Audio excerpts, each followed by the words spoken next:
Barrister সুমনের হলফনামায় আয় ৭ লাখ, গাড়ি কোটি টাকার।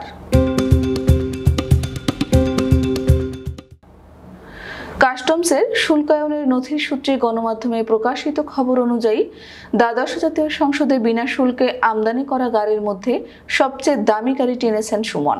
জাপানের টয়োটা ব্র্যান্ডের ল্যান্ড ক্রুজার FJA 300W মডেলের এই গাড়ির মূল্য দেখানো হয় $1,11,000 বা $1,26,00,000 টাকা।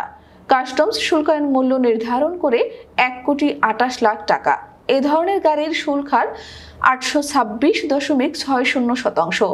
এই হিসেবে শুল্ক কর আসে 10 কোটি টাকার বেশি। জাপানের ক্রস কন্টিনেন্ট কর্পোরেশন থেকে গাড়িটি আমদানি করা হয়। এটি 2024 সালে তৈরি।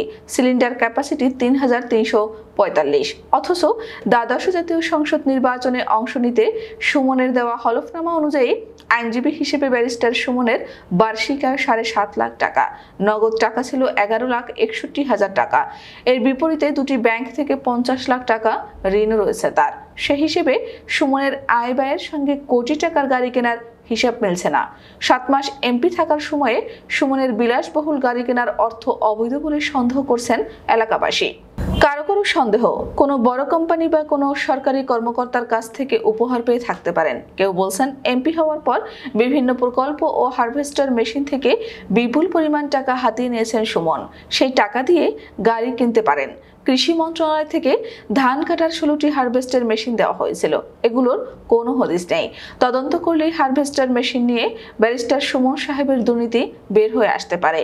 এমপি থাকাকালীন বিভিন্ন সময় ব্যারিস্টার সুমন বলতেন তিনি 27 কোটি টাকার বরাদ্দ নিয়ে এসেছেন, কিন্তু এই টাকার বিপরীতে তিনি দৃশ্যত এমন কোনো কাজ করেননি। কয়েক লাখ টাকা খরচে 3টা যাত্রী ছাউনি সংস্কার করে তিনি তা ব্যাপকভাবে প্রচার করেছেন। 27 কোটি টাকা বরাদ্দের বিপরীতে জনসাধারণের জন্য তিনি কোনো স্থায়ী কাজ করেননি।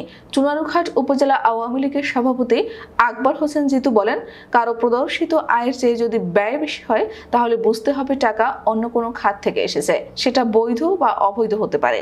সুষ্ঠু তদন্ত করলে বের হয়ে আসবে টাকা কোথা থেকে এসেছে। গত 5 আগস্ট ছাত্র জনতার আন্দোলনে আওয়ামী লীগ সরকারের পতন হলে ব্যারিস্টার সুমন বিদেশে চলে যান।